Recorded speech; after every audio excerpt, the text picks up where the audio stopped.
আগামীকাল ভূগোল পরীক্ষার প্রশ্ন হাতে চলে এলো, তোমরা তাড়াতাড়ি দেখে নাও। এবং একটা কথা বলে দিচ্ছি, ভূগোলে নাম্বার তোলা কিন্তু খুব সহজ, তার থেকেও সহজ 60% এবং 80% নাম্বার তোলা। দেখো, ভূগোলে এমসিকিউ, এসএকিউ 1 নম্বর, এসএকিউ 2 নম্বরের, সব মিলিয়ে কিন্তু অনেক নাম্বার থাকে, প্রায় 50-এর কাছাকাছি নাম্বার থাকে। এখান থেকে তোমাদের পাস মার্ক তোলা কিন্তু খুব সহজ। ভিডিওটি প্রচুর প্রচুর শেয়ার করো। আগামীকাল যে ভূগোল পরীক্ষা, সেই প্রশ্ন তোমরা একদম 100% কমন পাবে। তাড়াতাড়ি স্ক্রিনশট করো। এবং আমি আবারও বলছি, তোমরা তাড়াতাড়ি 1কে লাইক করো। আমি তোমাদের এই পিডিএফটা টেলিগ্রামে এবং ভিডিওর নিচে ডেসক্রিপশনে দিয়ে দিচ্ছি, তাতে তোমাদের খুব সুবিধা হবে। দেখো, প্রথমে বিভাগ ক থেকে যেগুলো আছে 14টি প্রশ্ন করতে হবে 1 মানের। প্রথমেই যে প্রক্রিয়ায় অভিকর্ষণের টানে উচ্চভূমির ঢাল বরাবর মাটি ও শিলাস্তর পুঞ্জক্ষয় প্রক্রিয়া। মরু সমপ্রায় ভূমিতে কঠিন শিলাগঠিত কিছু অনুচ্চ পাহাড় অবশিষ্ট কি বলে? ইসেলবার্জ। অশ্ব অক্ষাংশ অবস্থিত উপক্রান্তীয় উচ্চচাপ বলয়। তো আমি এক এক করে তোমাদের দেখিয়ে দিচ্ছি, তোমরা এক এক করে দেখে নাও, দেখে স্ক্রিনশট করে নাও। না হলে তোমরা ভিডিও পজ করে, ভিডিও স্টপ করে তোমরা দেখে নিতে পারো। আমি পরপর তোমাদের দেখিয়ে দিচ্ছি এমসিকিউগুলো। প্রথমে আছে এমসিকিউগুলো, আমি তোমাদের দেখিয়ে দিচ্ছি, তোমরা দেখে নাও। এমসিকিউগুলো দেখে নাও তাড়াতাড়ি। এরপর এমসিকিউগুলো দেখে নাও। তো তোমরা সকলে পরীক্ষায় কিন্তু কমন পাবেই। এরপর আসছি খ বিভাগ। খ বিভাগে দেখো, শুদ্ধ অশুদ্ধ মিলাতে হবে এবং তোমাদের কিন্তু শুদ্ধ লিখতে হবে, ঠিক ভুল লিখলে হবে না।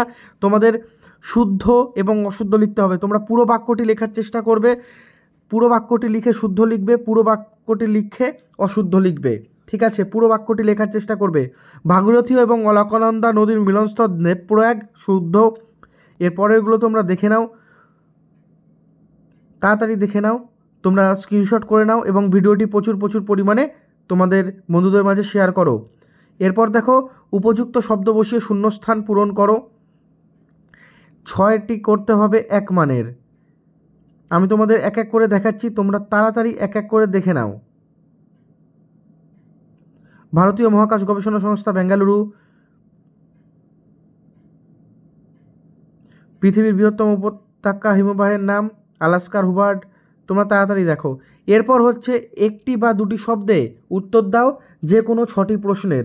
বন্ধুরা, 1 মার্ক করে আছে, 6টি প্রশ্ন তোমাদের করতে হবে। প্রথমের প্রশ্ন, ভূপৃষ্ঠের কোন অঞ্চলের উপর বায়ুমণ্ডলের প্রথম ওজোন গহ্বর অবস্থিত হয়েছে? আন্টার্কটিকায়। পশ্চিমঘাট পর্বতমালা দক্ষিণতম। এরপর দেখো, কেরালা উপকূলের হ্রদগুলিকে স্থানীয় ভাষায় কী বলে? কয়াল। ভারতের উচ্চতম জলপ্রপাত যোগ। ভারতের কোন শহরে প্রথম পাতাল রেল যাত্রা শুরু হয়? কলকাতা। ভারতের সর্বাধিক জনবহুল রাজ্য উত্তরপ্রদেশ। এগুলো দেখে নাও। এরপর আসবে বাম দিকের সাথে ডান দিকগুলি মিলিয়ে রেখো, 4টে থাকবে 4 নম্বরের। তোমাদের এগুলো কিন্তু তাড়াতাড়ি করতে হবে। আমি উত্তর নিচে দেখিয়ে দিচ্ছি, তোমরা তাড়াতাড়ি দেখে নাও এবং দেখে তাড়াতাড়ি মিলিয়ে নাও। এরপর আসছে বিভাগ গ। বিভাগ গ থেকে নিচের প্রশ্নগুলির সংক্ষিপ্ত উত্তর দাও। দেখো, প্রপাতকূপ কাকে বলে অথবা লোয়েসের সংজ্ঞা দাও। আপেক্ষিক আর্দ্রতা কী অথবা পেরিগিরি জোয়া বলতে কী বোঝো? তাড়াতাড়ি দেখো। ভারতের মরু উদ্ভিদের 2টি বৈশিষ্ট্য লেখো বা দুন বলতে কী বোঝো? অনুসারী শিল্প কাকে বলে অথবা ভারতের প্রধান অভ্যন্তরীণ জলপথের যুক্তকারী কেন্দ্র 2টির নাম বলো। তারপর সেন্সার বলতে কী বোঝো অথবা ভূবৈচিত্র্য সূচক মানচিত্রের 2টি ব্যবহার লেখো। এরপর আসছে বিভাগ ঘ। সংক্ষিপ্ত ব্যাখ্যামূলক উত্তর দিতে হবে। নদীর বহন কার্যের 3টি প্রক্রিয়া সংক্ষেপে আলোচনা করো অথবা জোটবায়ুর সাথে ভারতীয় মৌসুমি বায়ুর সম্পর্ক উল্লেখ করো। এরপর দেখো, ভারতের সড়কপথ ও রেলপথ প্রতিটির 3টি করে সুবিধা আলোচনা করো অথবা পাঞ্জাব ও হরিয়ানা রাজ্যের কৃষি বিপ্লবের সুফলগুলি উল্লেখ করো। এরপরেও প্রশ্ন আছে, তোমরা তাড়াতাড়ি দেখে নাও। এরপর আসছে বিভাগ উম, যেখানে তোমাদের কিন্তু 5 মার্কের প্রশ্ন থাকবে। যে কোনো 2টি প্রশ্নের উত্তর তোমাদের দিতে হবে, খুব ইম্পর্টেন্ট। বড় প্রশ্ন দেখো, হিমবাহের ক্ষয়কার্যের ফলে সৃষ্ট 3টি ভূমিরূপ সচিত্র বর্ণনা দাও। ছবি কিন্তু আঁকবে পেন্সিল দিয়ে, ছবি তোমরা পেন্সিল দিয়ে আঁকবে, বারবার বলে দিচ্ছি। বায়ুমণ্ডলের টোপোস্ফিয়ার ও স্ট্র্যাটোস্ফিয়ার স্তরগুলি আলোচনা করো। তারপর ভূমধ্যসাগরীয় জলবায়ু অঞ্চলের অবস্থান এবং এই জলবায়ুর প্রধান বৈশিষ্ট্যগুলি লেখো।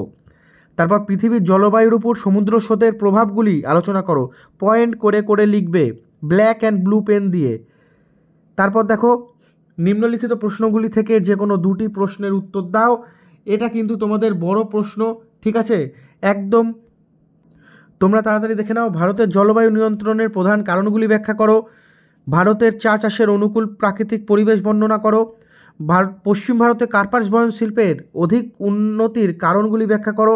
ভারতের নগরায়নের প্রধান সমস্যাগুলি আলোচনা করো। এরপর আসছি বিভাগ চ, যেখানে ভারতের রেখা মানচিত্র তোমাদের আঁকতে হবে এবং সেটা উত্তরপত্রের সাথে জুড়ে দিতে হবে। দেখো এখানে কি কি আছে। আরাবল্লী পর্বত, নর্মদা নদী, উত্তর পূর্ব ভারতের সর্বাধিক বৃষ্টিপাত কেন্দ্র, ভারতের অরণ্য গবেষণাগার, পূর্ব ভারতের একটি লবণাক্ত মৃত্তিকাযুক্ত অঞ্চল, কফি উৎপাদন অঞ্চল, রাঢ় অঞ্চল, তথ্য প্রযুক্তি শিল্প কেন্দ্র, পশ্চিমবঙ্গের একটি স্বাভাবিক বন্দর এবং উত্তর ভারতের। আমি আরও কিছু বড় প্রশ্নের সাজেশান দিয়ে দিচ্ছি, তোমরা তাড়াতাড়ি দেখে নাও, স্ক্রিনশট করে নাও। যাদের মুখস্থ হয়ে গেছে এগুলো খুবই ভালো কথা, একবার চোখ বুলিয়ে নাও। আর যাদের মুখস্থ হয়নি তোমরা একবার তাড়াতাড়ি চোখ বুলিয়ে নাও যাতে কিছু লিখে আসতে পারো। প্রথমে বহির্জাত প্রক্রিয়া ও সৃষ্ট ভূমিরূপ থেকে দুটো দেখবে। দেখো আমি দেখিয়ে দিচ্ছি। তারপর বায়ুমণ্ডল থেকে তোমরা 3টে প্রশ্ন দেখে যাবে, এর মধ্যেই কিন্তু আসবে, তোমরা এর মধ্যেই কমন পাবে। আমি রাখছি ভিডিওতে, তোমরা স্ক্রিনশট করে নাও আর এটা দেখে নাও, ঠিক আছে। এরপর আসছি বায়ুমণ্ডল থেকে দুটো, সমুদ্র স্রোতের প্রভাবগুলি, জোয়ার ভাটা সৃষ্টির কারণ, এই দুটো দেখে যাবে। তারপর প্রাকৃতিক ভারত থেকে দুটো দেখবে, আমি দেখিয়ে দিচ্ছি তোমাদের। এরপর অর্থনৈতিক ভারত, এখান থেকে তোমাদের 4টে দেখে যেতে হবে। এই 4টে প্রশ্ন আমি পরপর দেখাচ্ছি তোমাদের, তোমরা তাড়াতাড়ি স্ক্রিনশট করে নাও এবং দেখে নাও।